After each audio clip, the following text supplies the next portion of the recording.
Bien, nous allons reprendre.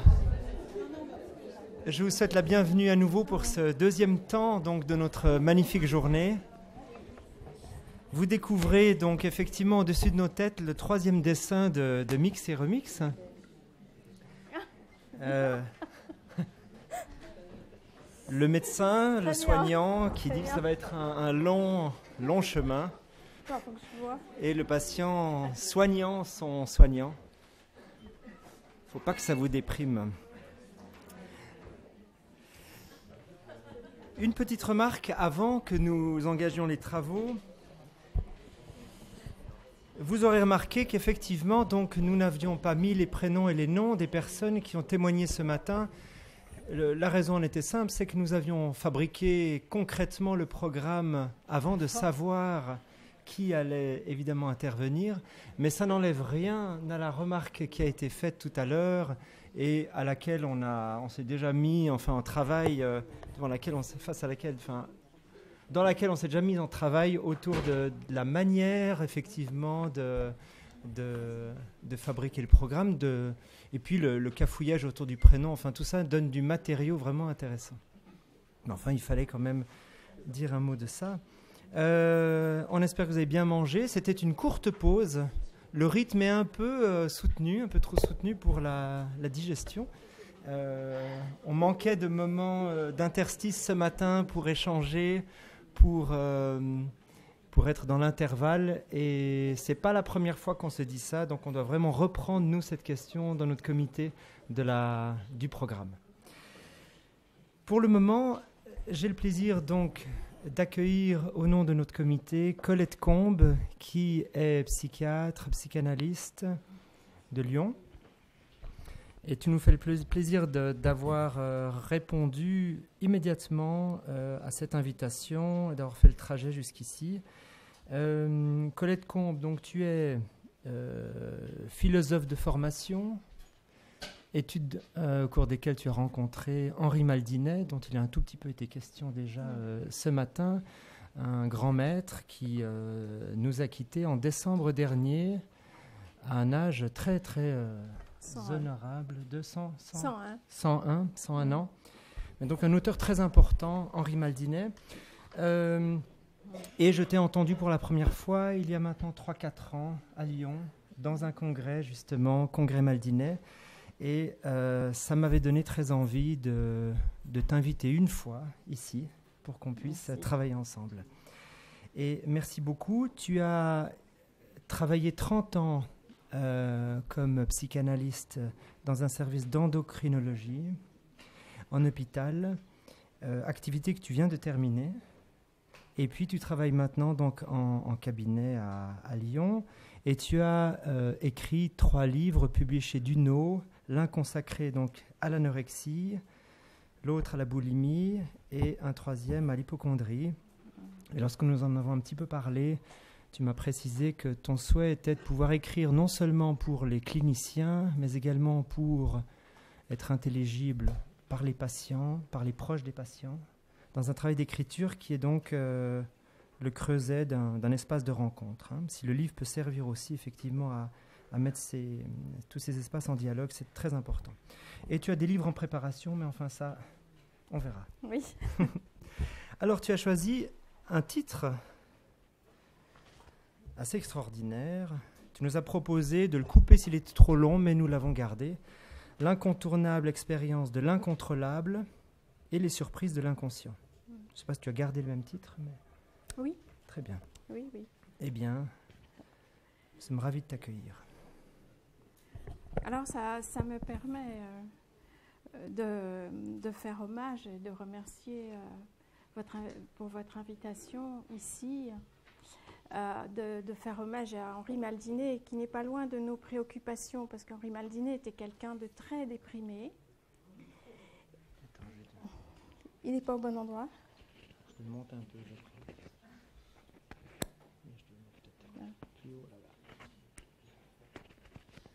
Sinon, je prends l'autre. Ça va? Vous m'entendez comme ça? Oui? Vous dites si ça ne va pas.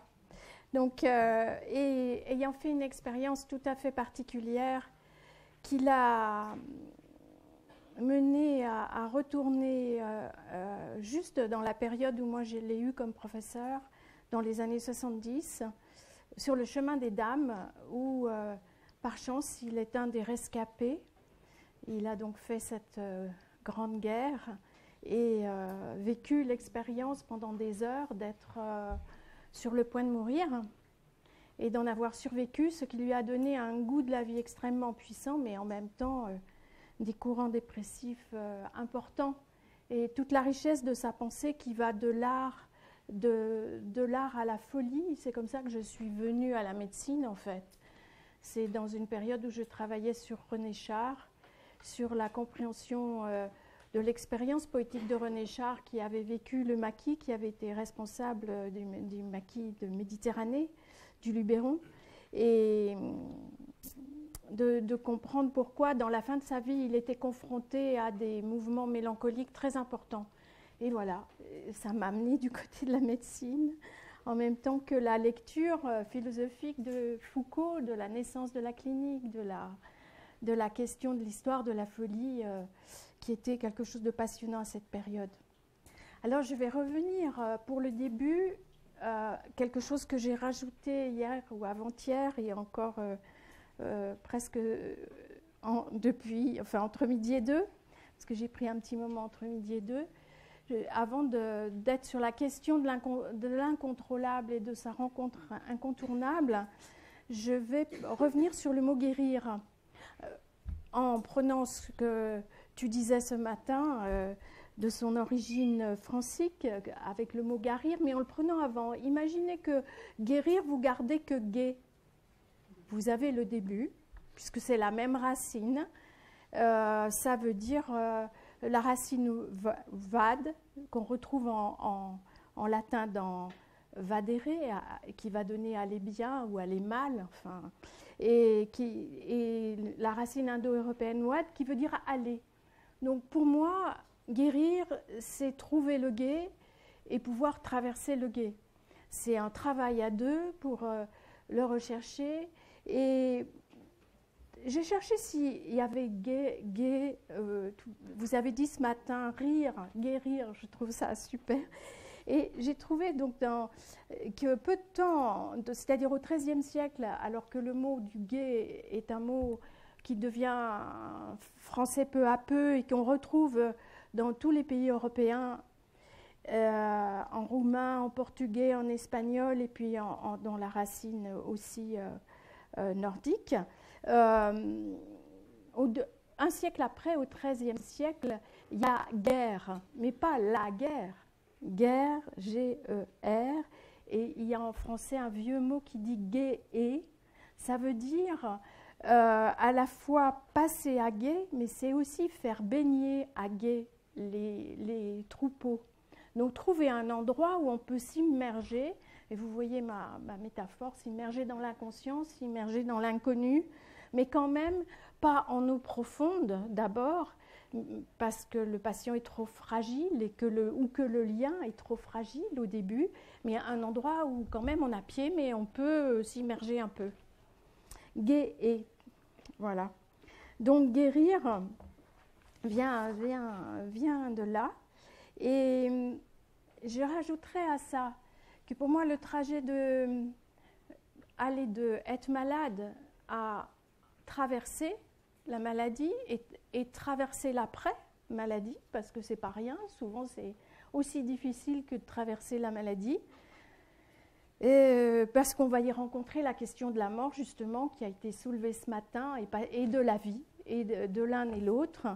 Et ça amène la question de la confiance et de la fragilité et de leur relation. Peut-être mon hypothèse optimiste, parce que je suis d'une nature comme cela, mais au contact des choses difficiles, c'est quelle nouvelle confiance avons-nous en nous ou avons-nous dans l'autre et dans les autres et dans le monde après une expérience de fragilité qui là est en eau profonde. C'est-à-dire ce n'est pas une petite fragilité qu'on traverse et qu'on oublie, c'est quelque chose d'inoubliable. Voilà. Alors, à partir de ça, je vais évoquer comment souvent, dans le travail d'inspiration analytique, qui est un des moyens d'accompagner ces états de sortie de la maladie, que ce soit des maladies somatiques, puisque mon expérience est beaucoup, et le diabète, et les cancers thyroïdiens, et l'infertilité, et pas seulement les choses névrotiques dont j'ai l'habitude plus à mon cabinet. Eh bien, dans ces états, on est souvent amené à faire un tour à 90 degrés ou parfois carrément à 180. C'est-à-dire que comment faire pour ne pas rester dans le traumatisme qu'on vient de traverser, et surtout comment faire pour se dégager au sens de naître, mais naître nouveau, on ne retourne pas avant. Je ne pense pas qu'on revient avant. Pour moi, guérir, ça ne peut pas vouloir dire retourner à avant, mais ça veut dire être à nouveau libre d'être soi, de vivre, d'aimer, de travailler avec ce qu'on est là.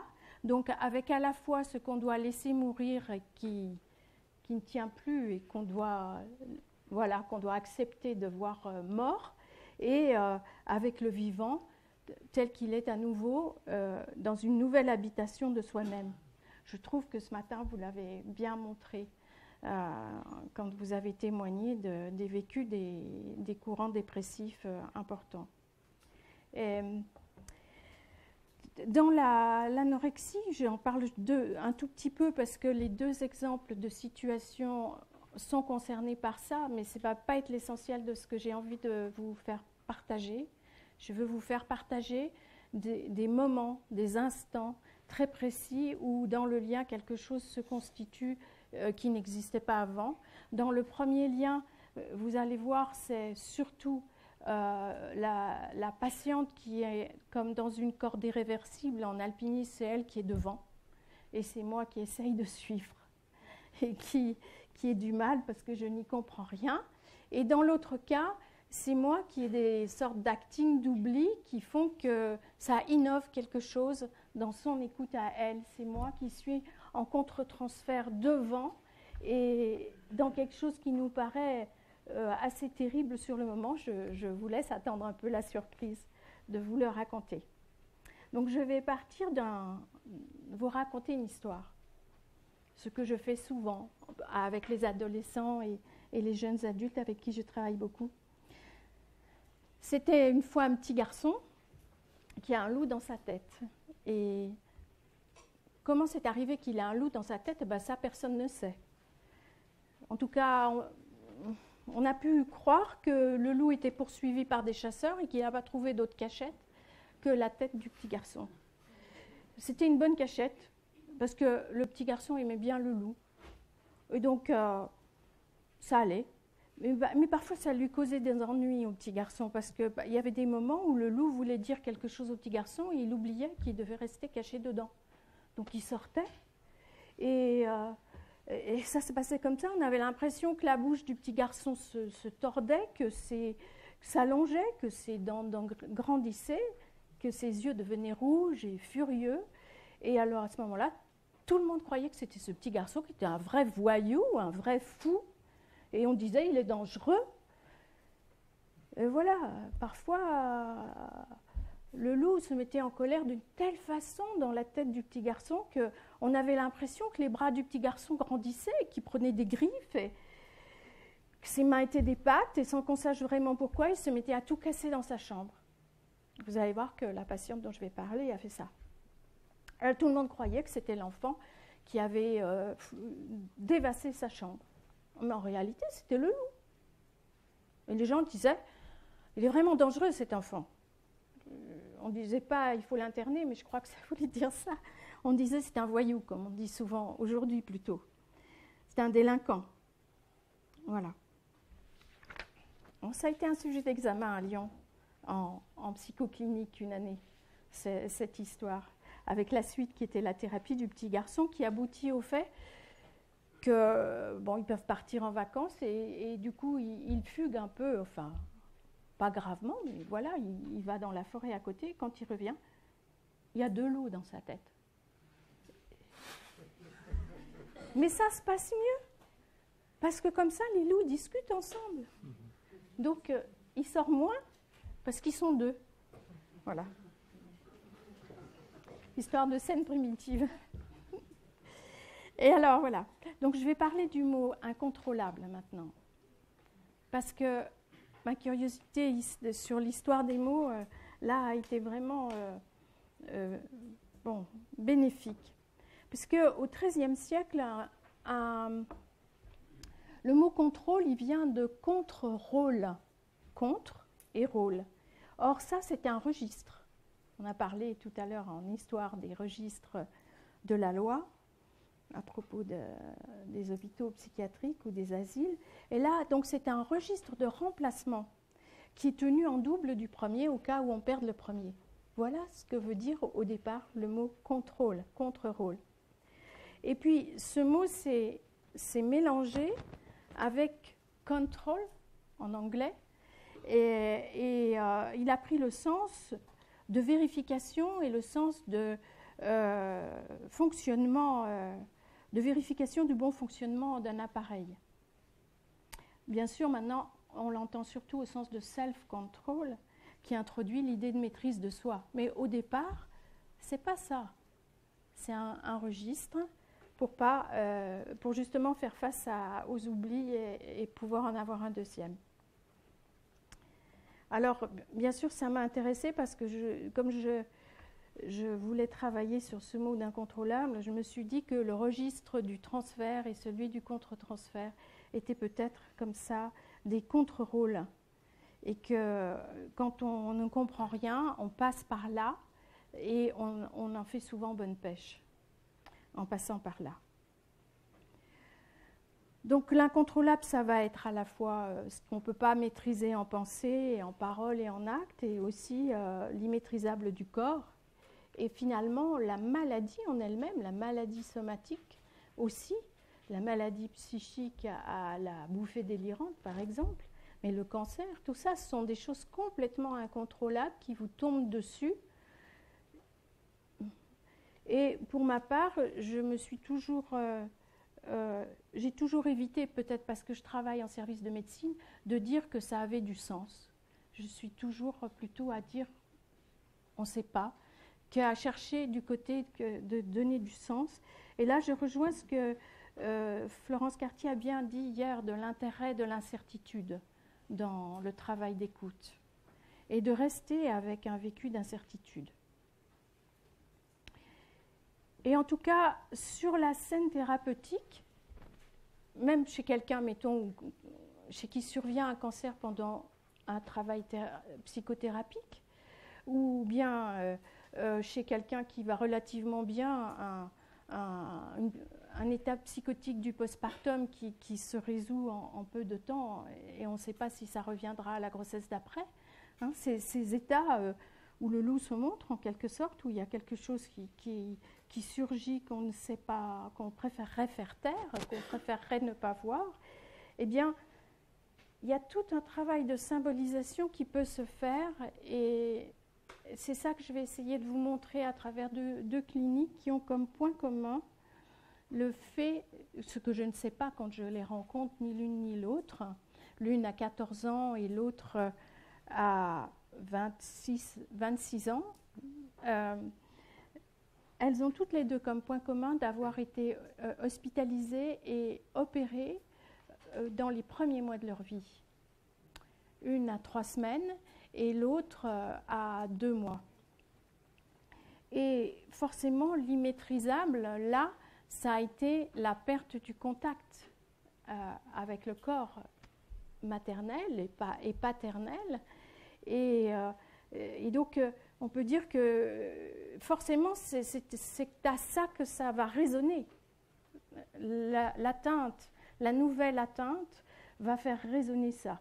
Et j'ai remarqué que dans les anorexies de l'adolescence et du début de l'âge adulte, longtemps, quand on connaît les gens, longtemps, de nombreuses années, en particulier qu'on les connaît au moment des naissances, où la mémoire revient aux grands-parents et où elles-mêmes peuvent retrouver des sensations aussi, on voit que presque un tiers ont un vécu très précoce. comme ça, un vécu d'hospitalisation précoce. En tout cas, dans mon expérience, voilà.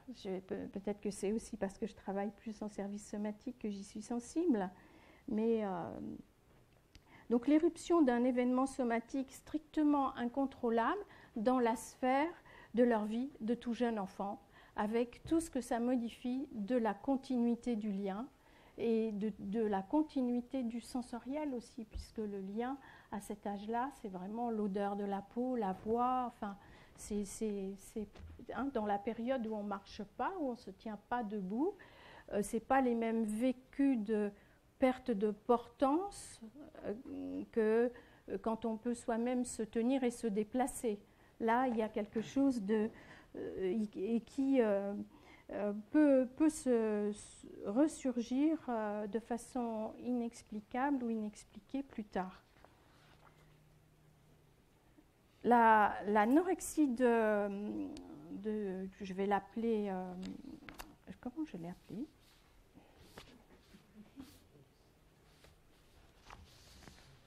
Je vais lui donner un nom différent, mais je pense plus. Bon, la deuxième patiente, je vais dire pour le moment. Je vous dirai quel nom je vais trouver après. Et j'adhère pas à ce nom, évidemment, apparemment.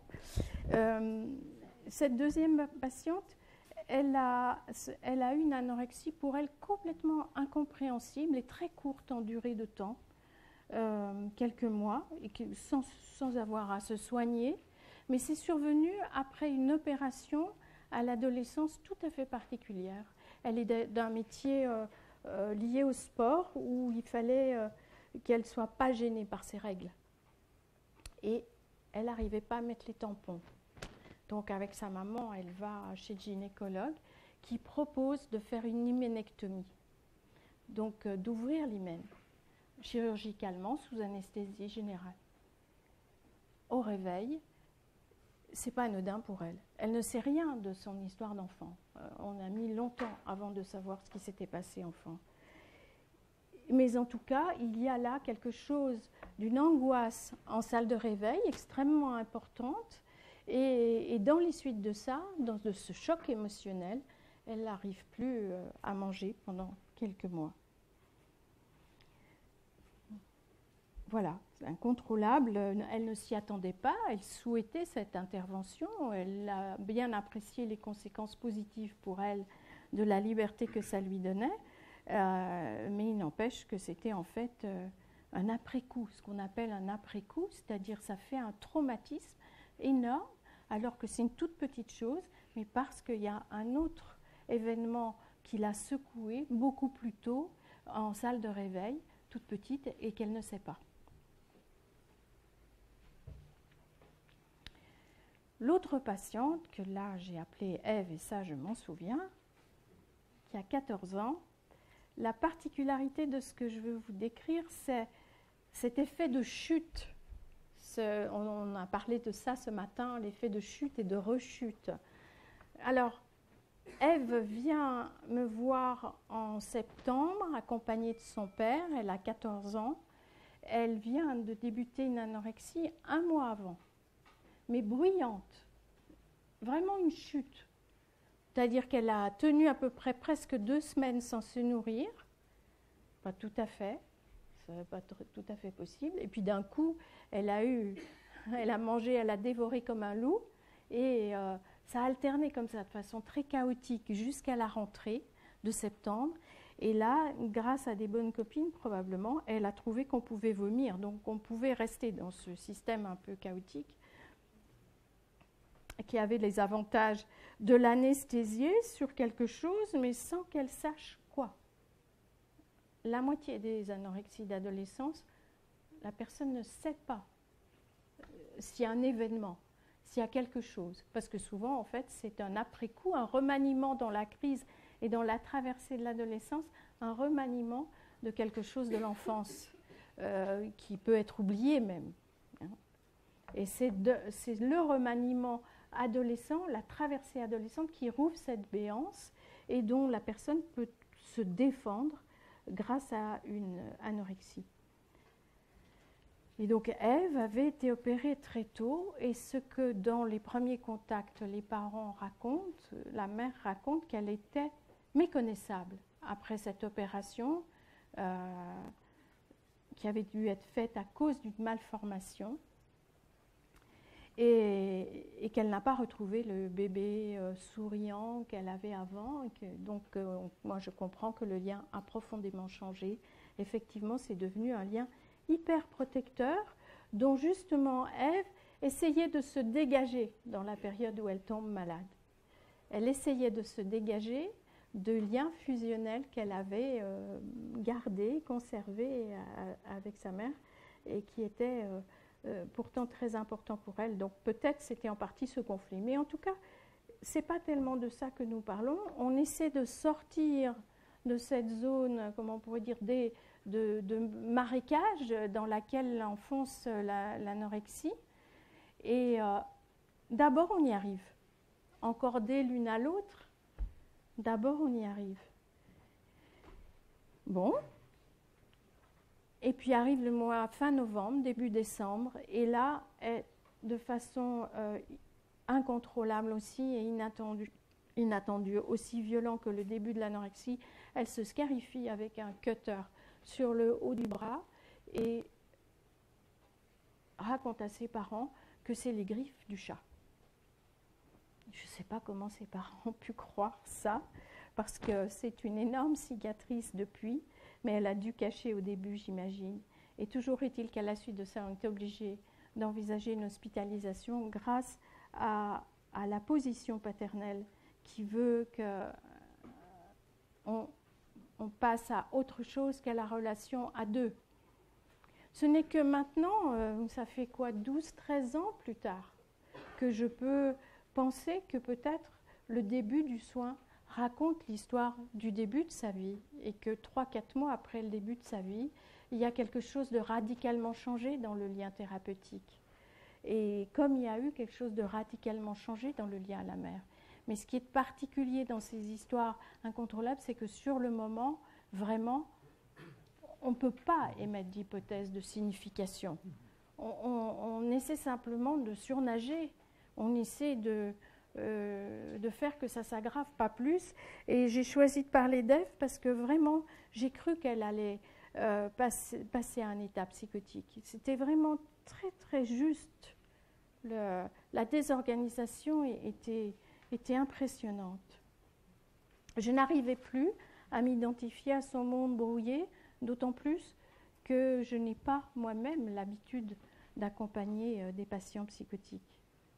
Donc j'étais au bord de ce que je pouvais comprendre.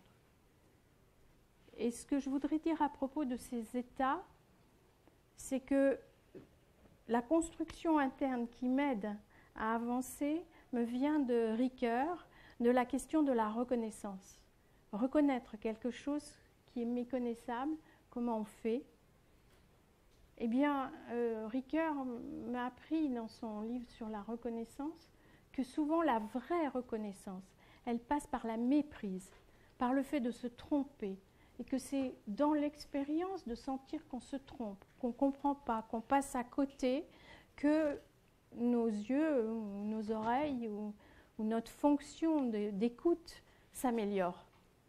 Et que donc, la reconnaissance passe par la méprise, par l'erreur. Alors ça va même parfois, et c'est ce qui s'est passé avec la deuxième patiente dont je parlerai dans un petit moment, c'est que cette méconnaissance et cette méprise, c'est-à-dire qu'on se trompe au point de ne plus savoir quoi faire, elle va passer par l'aveu de la défaillance, par la reconnaissance de l'erreur qu'on peut faire, ou des erreurs qu'on peut faire. Et c'est souvent ça qui va consolider le lien. C'est la gratitude du patient qu'on reconnaisse qu'on n'en sait pas plus que lui, et que lui, il aimerait bien qu'on comprenne, mais que voilà, on est ensemble dans le brouillard. ça crée une reconnaissance mutuelle. Ça crée une sorte de situation de respect mutuel de la finitude humaine et de la fragilité humaine, et que finalement, ça amène à dédramatiser une situation qui, là, je dois vous dire, avec Ève, était particulièrement, pour moi, comme une dramatisation. Passer de l'anorexie à une scarification qui faisait une blessure de 3 cm. Le cutter, c'est quand même pas un petit rasoir comme ça, tranquille, une petite coupure au poignet. C'était vraiment pas beau. Enfin, c'était féroce, c'était désespéré et fou, je dois dire, oui, fou, comme le loup. Je crois que dans ces situations, notre place de soignant et la place du patient deviennent l'une et l'autre des places de témoins de ce qu'on ne comprend pas, de témoins de cet incontrôlable, mais que petit à petit va se dégager ce que j'appelle le contre-rôle.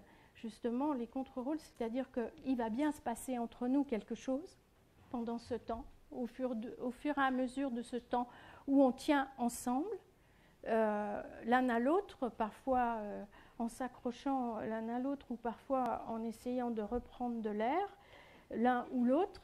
Et dans cette mutualité-là, on est témoin d'un écart, on est témoin d'une méprise, d'un vide, d'une situation où on n'y reconnaît pas ses petits. Et je crois que c'est extrêmement aidant dans le vécu de la maladie que de pouvoir faire ressentir aux soignants ce que c'est que de se sentir ne plus se reconnaître soi-même. Que ce soit la maladie somatique ou que ce soit la maladie psychique, ça fait vivre le fait de ne plus se reconnaître. Alors ce matin, il a été beaucoup question hier soir aussi, est-ce qu'on peut redevenir comme avant? Alors moi, je suis radicale, je dis non. Ah non. C'est une telle trace inoubliable de ne plus se reconnaître qu'on ne va plus pouvoir être comme avant. Ça, c'est impossible. Donc, la seule voie qu'on ait, c'est d'être témoins ensemble et de cet écart et de la perspective d'un futur qu'on ne voit pas, mais de penser en termes de futur et non pas en termes d'appui sur le passé. C'est devant qu'est la possibilité d'avancer. Et là, ça rejoint l'image du guet. Et guérir, je crois que c'est ça. Il faut traverser. Il faut traverser. Et une de mes patientes d'analyse, mais qui avait eu une anorexie à 18 ans, moi je ne l'ai pas connue dans cette période, elle est venue me voir après sa quarantaine. Elle avait une image, on construit un pont ensemble. Elle prenait l'exemple d'un pont de Singapour qui passe sur le bord de la mer. Enfin, une autoroute qui est construite dans la mer. Elle avait regardé une émission qui décrivait comment on fait pour construire un pont par bout qu'on vient rajouter au bout d'avant en l'imbriquant dedans et puis devant il n'y a rien encore, il y a le vide. Et elle disait on est comme ça. Où est-ce que va être le bout? On ne sait pas. Quand est-ce qu'on sera arrivé? Combien de temps il va falloir pour emboîter le bout suivant? Voilà, on entre donc à partir de l'incontrôlable, dans une temporalité qui, je vous rappelle ce que disait Florence hier soir, elle parlait de moments vivants, enfin, l'idée de moment. Il n'existe plus que le temps du moment. Il n'existe plus de temps de l'immédiat, le tout de suite ou rien jamais, ça n'existe pas, c'est des illusions. Il n'existe plus le temps de la durée, parce que le passé n'est pas raccrochable au présent et qu'on ne sait pas où est le futur. Donc il n'y a plus la continuité normale du temps de la subjectivité, qui est passé, présent, avenir. Et on ne dispose pas bien dans des périodes comme ça, et c'est vrai même souvent pour le thérapeute. On ne dispose pas bien du souvenir d'avant, et on ne peut pas bien se projeter devant. Mais on peut avoir des moments vivants. des instantanés, des simultanéités, des moments où plusieurs choses se passent. Et j'ai constaté que mes patients ou patientes appellent ça, pour ce qui est des troubles alimentaires, ils appellent ça un déclic. Une espèce de moment où ça s'emboîte, en quelque sorte, une image comme ça. C'est-à-dire un moment où le temps existe, un moment où, voilà, intense. Et alors, dans les troubles alimentaires, mais c'est plus une métaphore, parce que c'est vrai pour plein d'autres choses, vu que nous sommes dans une société de consommation où on veut tout de suite. Donc on va le trouver dans plein d'autres choses. On voudrait tellement... Ça fait du bruit, c'est ce qui est dans ma poche. Attendez. Je vais le poser à côté, plutôt que d'appuyer dessus. Pour ne pas vous le faire entendre. Voilà, ça va ça Donc ces moments intenses, ils vont servir de repères un peu comme des ricochets ou comme des pierres dans un gué. C'est-à-dire qu'entre-temps c'est flou, c'est tellement en remaniement qu'entre-temps on ne voit pas. Vous savez, comme si on voulait faire une photo alors que ça bouge, on aurait une image floue. Eh bien, quand le remaniement se fait, de la chrysalide au papillon, comme vous avez dit ce matin, au moment où ça devient vivant, pour passer dans quelque chose qui est guéri, au sens où c'est différent d'avant, un autre état, une métamorphose, eh bien là, on ne voit rien. On ne peut pas décrire, puisque ça n'a jamais été avant.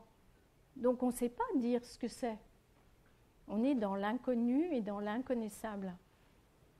Et ça crée un lien d'une intimité tout à fait particulière, qui est celle des états, on pourrait dire, assez heureux d'intimité qu'on peut avoir dans des amitiés profondes ou parfois dans des liens de couple profonds, c'est-à-dire qu'on accepte qu'il y a des choses de l'autre qu'on ne connaîtra jamais. On accepte dans l'intime du lien qu'il y a des choses, qu'est-ce que je veux dire qu'on ne connaîtra jamais, mais que ça n'a pas de mots. Donc si ça n'a pas de mots, oui, on peut sentir. Mais voilà.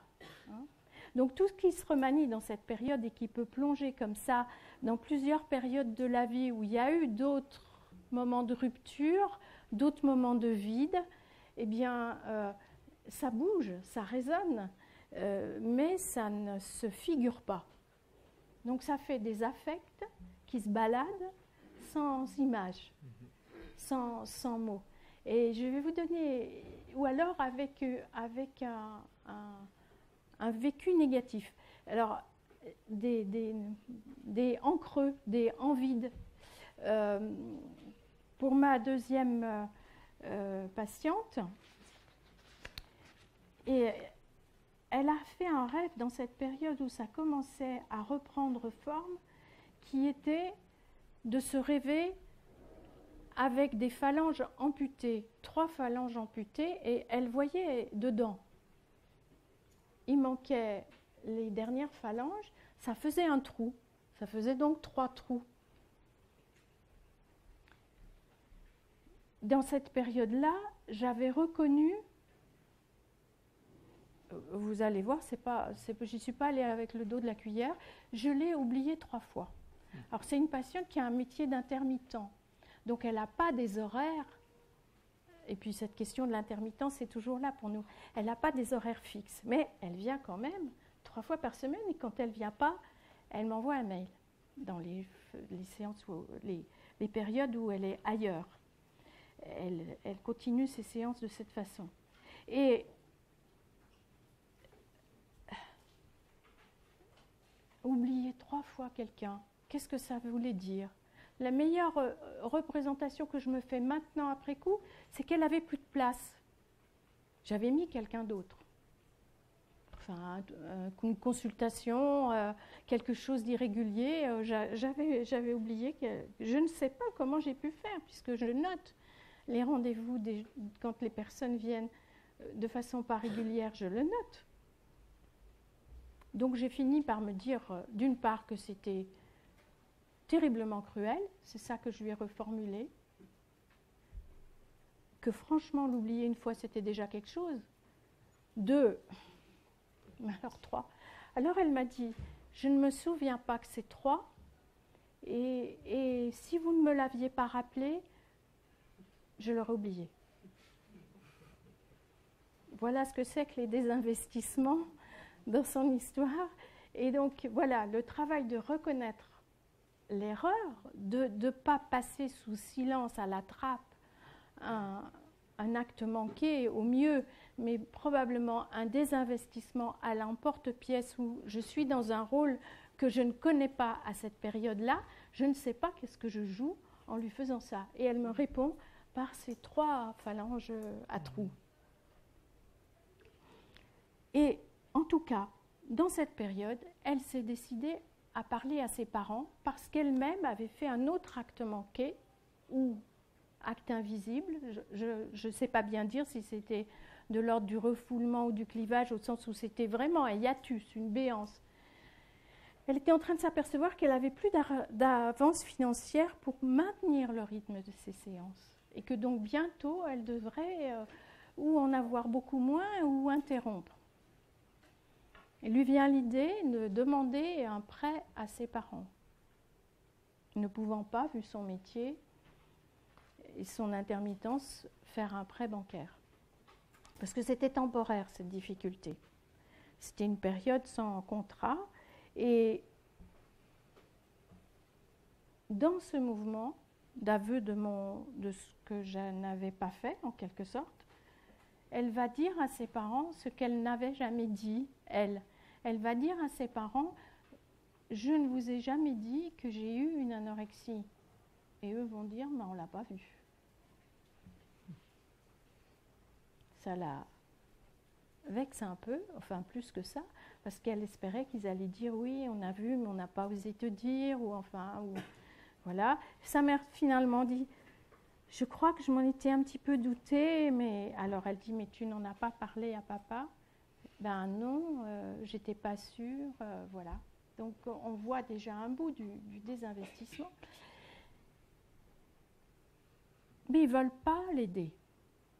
Qu'est-ce que tu vas faire une analyse? On veut bien t'aider pour ton appartement, mais on ne veut pas t'aider pour ça. Alors elle revient à la charge plusieurs fois, elle retourne plusieurs fois chez eux pour les convaincre.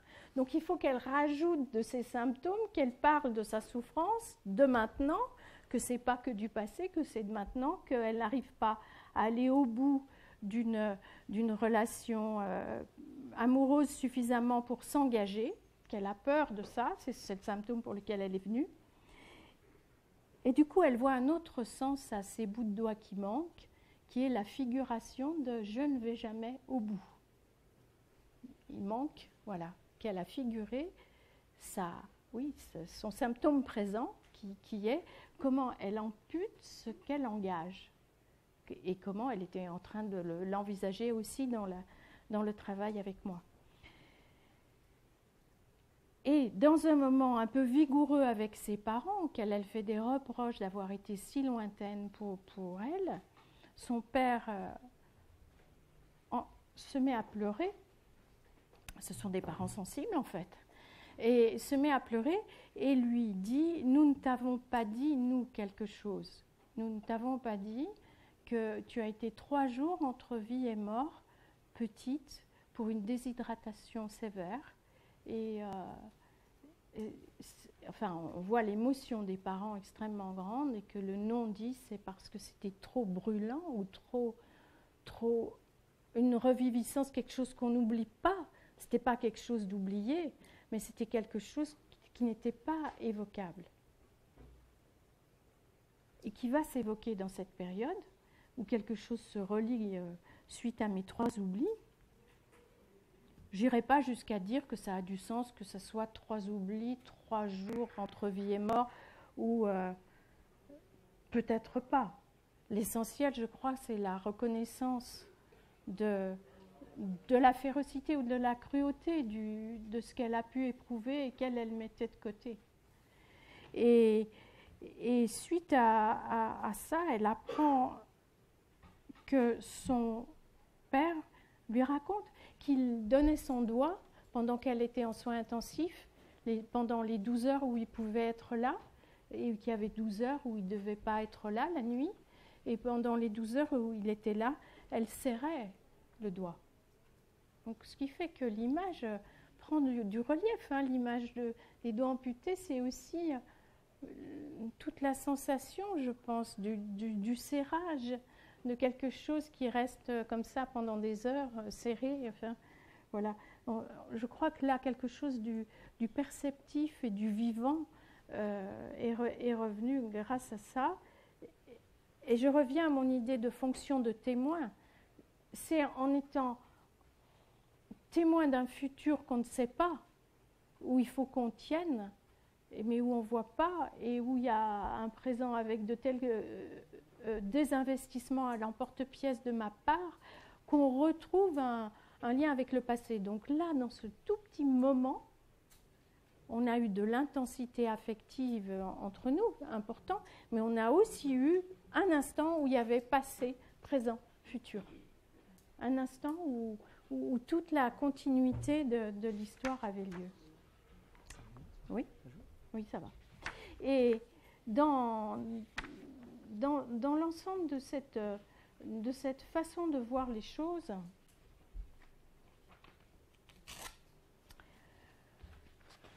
je pense que je peux dire 2-3 mots de l'intérêt de ces expériences incontrôlables dans le soin.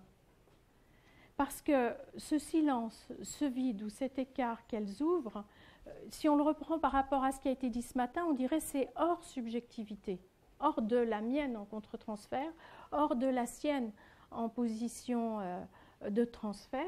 Et en fait, ça ouvre de nouvelles capacités. Ricoeur, il appelle ça des capabilités. On parle beaucoup aujourd'hui des capacités du cerveau de s'adapter à des situations nouvelles. Je crois qu'on peut le voir de cette façon, de nouvelles connexions cérébrales. Mais c'est un petit peu comme si on apprenait une nouvelle langue. Ce matin, vous avez parlé de la méditation, de l'intérêt de la méditation. Et on sait que les autres choses dans lesquelles, au niveau cérébral, on active le vivant de façon considérable, c'est apprendre une nouvelle langue et apprendre à jouer d'un instrument qu'on ne joue pas encore, ou en tout cas faire de la musique. Voilà les 3 choses. Et là, je pense qu'on pourrait rajouter que parfois, il y a des moments comme ça, complètement dans l'invisible et dans l'obscurité, dans le travail thérapeutique, qui peuvent être vraiment, qui enrichissent la confiance en soi, parce qu'on a vécu quelque chose d'inattendu, ce dont on a parlé beaucoup hier. Hein. C'est un processus innovant qui annonce une déchirure de l'habituel, mais qui, celle-là, sera... Ah ben oui, on ne va pas revenir aux habitudes d'avant la maladie, mais là, qu'est-ce que c'est intéressant d'innover, puisque ça nous fait vivre des choses extrêmement vivantes. Donc je conclurai sur le fait que, en fait, le succès en thérapie, concernant le trajet de traverser le gué et puis de s'immerger dans le gué, c'est de pouvoir, par certains instants, oser aller en eau profonde, c'est-à-dire à l'endroit où on perd pied, où on n'a plus de langage. Hein, alors que c'est le langage qui nous permet de nous déplacer en images, en mots, en rêves. Et que dans cet endroit-là, accepter qu'on est dans le rôle en tant que soignant de celui qui échoue, c'est ce qu'on peut faire de mieux, de plus intéressant, de plus vivant. C'est qu'on est capable à ce moment-là de vivre, d'admettre qu'on a rêvé ensemble un échec et que de cette façon, on a symbolisé tout le vécu d'échec qu'est la maladie, où on se casse la figure. On s'est recassé la figure, mais c'est un jeu. C'est pour du jeu quand même dans la thérapie. Ce n'est pas aussi dramatique. Et ça suppose, alors ça rejoint l'idée que Florence a beaucoup mise en avant, de modestie. Cette espèce de modestie, et ce que vous disiez du rire, c'est-à-dire l'humour. C'est parfois par l'humour qu'on reconnaît sa faute, comme quand je lui ai dit, bon, ah bah quelle cruauté. Hein. Enfin, elle m'a regardée, enfin, elle s'est retournée. Quoi ? Bah oui quand même, hein. Oui, voilà. Donc témoigner à ce moment-là de ça, je pense que ce que ça guérit particulièrement, c'est le besoin de trop de signification. Vous savez, on peut, quand on est malade, passer beaucoup d'énergie à dépendre de sa pensée, c'est-à-dire à créer à la place de la dépendance à quelqu'un de secourable, broder. Et bien ça soulage la dépendance à penser et ça laisse de la place pour être et pour le silence, comme on disait ce matin aussi. Et voilà. Donc c'est ça que j'appelle lâcher ce qui est mort, au sens où la pensée, dans des situations, la surinterprétation, pas forcément du soignant lui-même, mais du patient lui-même qui essaye de retourner et qui est plus mélancolique qu'avant en essayant de refaire le passé ou en se disant « Ah, si j'avais pas fait ça, et si j'avais pas oublié de, et si, etc. » Voilà. Je m'arrêterai là-dessus, sur cette technique d'écoute qui laisse la place au vide. C'est une façon de faire hommage à ta demande qui venait de Maldinet, justement, qui insistait beaucoup là-dessus, sur l'intérêt de ces moments où on ne peut plus penser. Et je crois qu'au Chemin des Dames, c'était ce qui lui avait été arrivé. Il a fait un très beau livre qui s'appelle In Media Vitae, au milieu de la vie, et où un tout petit livre, un peu poétique, d'une 30aine de pages, où il y a 15 pages, ce n'est pas celle que je préfère, sur la mélancolie, et 15 pages qui sont le souvenir, le récit de ce moment où, dans un blocos, il voyait dehors, par une petite lucarne, il ne savait pas si on trouverait ce blocos qui était sous les feuilles mortes, enfin qui était ras-de-sol, quoi. Mais il était beaucoup dans le sensoriel. Et c'est là, je pense, que son amour de la beauté, à côté de l'idée de mourir, ce qu'il y avait, c'était l'importance du sensoriel. Et dans la maladie, ça peut arriver.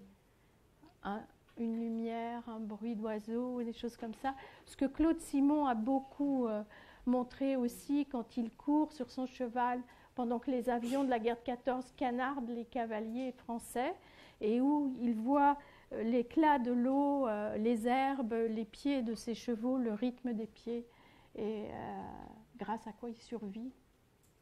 Voilà.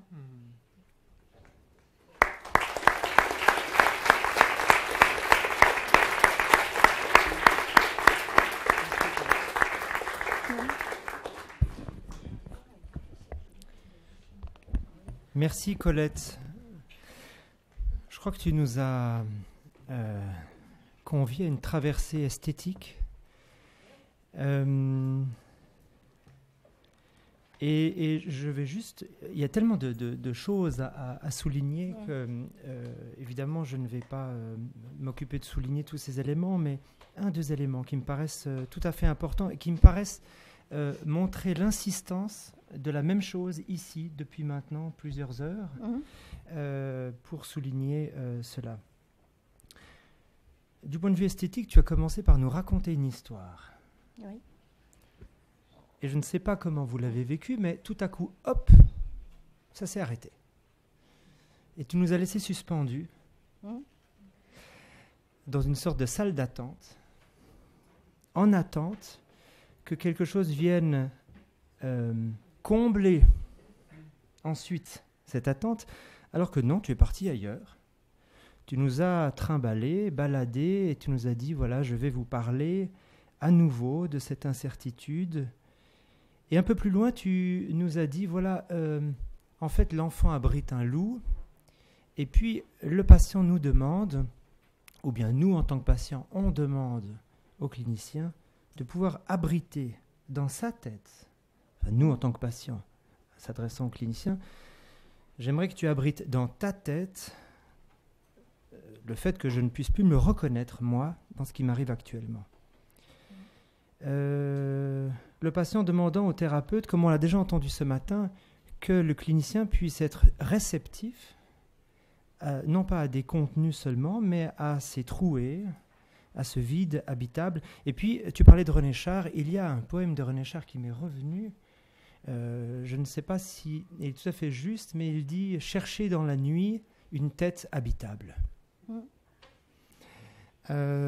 Et au fond, tu nous proposes l'idée que d'abriter l'incertitude serait un moyen pour le clinicien de guérir de son besoin de tout combler, de tout savoir, et qu'il s'agirait d'en rester là. Évidemment, Florence Cartier rappelait tout à l'heure que Freud disait quand il y a beaucoup de déceptions, il suffit de trouver une idée nouvelle. C'est-à-dire, il y a deux mouvements, je trouve en contrepoint très importants, qui sont soulignés souvent. Il y a à la fois cette nécessité pour le patient à pouvoir supporter, traverser ce vide, et que le clinicien soit partenaire, comme disait Binswanger, de cette énigme que Casalia qu'Agustine a souligné ce matin. Et ça me rappelle ce que disait Lévinas, rencontrer un homme, c'est être tenu en éveil par une énigme. Enfin, on est vraiment mis en situation de ne pas savoir, et ça prend beaucoup de temps. Mais enfin, il y a énormément d'éléments, je crois, que tu évoques, notamment à propos du tact également, la modestie, le courage aussi, de se lancer dans ces eaux, d'abord pas trop profondes, mais enfin, il faut quand même après y aller et habiter ça avec le patient. Bien, mais je crois j'avais envie de faire un rebond pour partager avec toi ces quelques impressions aussi esthétiques, puis c'est une pensée par métaphore que nous a proposé Colette Combe pendant 1 heure. Oui. Métaphore qui est le moyen d'habiter l'intermédiaire entre justement les images qui circulent, les corridors. Oui. Mais enfin, nous prenons maintenant un petit temps de questions. On prend un tout petit retard sur le programme, mais ça nous paraît important. Donc, n'hésitez pas à intervenir, poser une question à Colette Combe.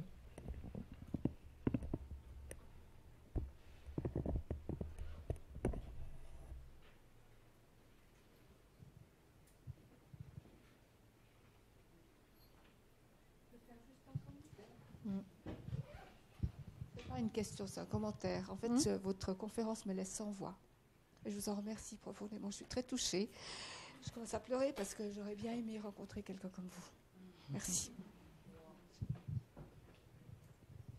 Dans les situations que je côtoie d'adolescence et de jeunes adultes, ce qui fait à peu près 1/3 de mon activité, les 2 autres tiers sont des analyses, mais là, souvent, le patient est sans voix. Et donc, je vais avancer d'abord en parlant de tout et de rien, pour pas qu'il y ait le silence trop long dont vous parliez, celui qui... Voilà, je vais raconter. Mais en même temps, prudence, quoi, parce que si on avance où on ne sait pas, on n'ira nulle part, en fait. Donc, oui, il y a des moments... ces petits moments que j'ai racontés, ils sont au milieu de moments... plus pénible du soin. Le mot soin, ça veut dire à la fois avoir du souci pour l'autre, de l'inquiétude, et puis ça veut aussi dire avoir de la tristesse. Donc un mouvement est actif, mais l'autre c'est un affect, comme ça. Et voilà, il faut supporter ça. Donc... Si je peux me permettre d'ajouter quelque chose, je n'allais pas le dire ici, mais peut-être c'est utile pour vous. C'est que j'ai été anorexique. Alors, encore beaucoup d'autres choses, mais aussi ça. Et en fait, j'ai appris récemment que... Je suis désolée, là, c'est un peu dur. C'est un peu dur parce que c'est récemment. En fait, après beaucoup de vie, quoi. J'ai appris que j'étais née avec des forceps. Oui. J'avais pleuré pendant 1 mois. Et qu'au bout d'1 mois... sans arrêt pendant 1 mois, et à l'époque, c'était la stérilité qui comptait, donc on emmaillotait les bébés, je crois, plus que le toucher. Et puis au bout d'1 mois, mes parents ne sachant plus que faire, ma mère m'a amenée chez ma grand-mère, m'a laissée là. Elle est repartie. Une grand-mère que je n'avais jamais vue, et c'était loin. Je ne l'ai pas revue, je ne sais pas combien de temps, je n'ai pas encore été ce bout d'histoire. Voilà. Après, il y a beaucoup de choses qui s'est passé après, mais ça m'a fait tellement un choc aussi de vous entendre, parce que c'est la même chose, mais c'était pas une opération. C'est des mémoires corporelles très précoces, et en fait, l'anorexie cherche à faire rééprouver des mémoires précoces, puisque ça touche la bouche, le ventre, le sommeil, puisqu'on ne dort plus bien. Et donc, on se réimage. C'est en fait une des meilleures solutions pour figurer quelque chose, enfin, pour donner une image. La maladie est une sorte de représentation de quelque chose qu'on aimerait bien retrouver et qu'on ne sait pas où c'est. que c'est que de la mémoire corporelle. Et dans les analyses, quand l'anorexie est passée comme ça et que l'analyse est loin après, dans le temps, eh bien souvent il y a des périodes où le langage se déshabite complètement et où il y a des sensations corporelles sur le divan, quoi. Enfin, Bien, merci beaucoup. Nous allons arrêter pour cette discussion avec Colette pour le moment. Nous allons accueillir maintenant notre prochaine conférencière.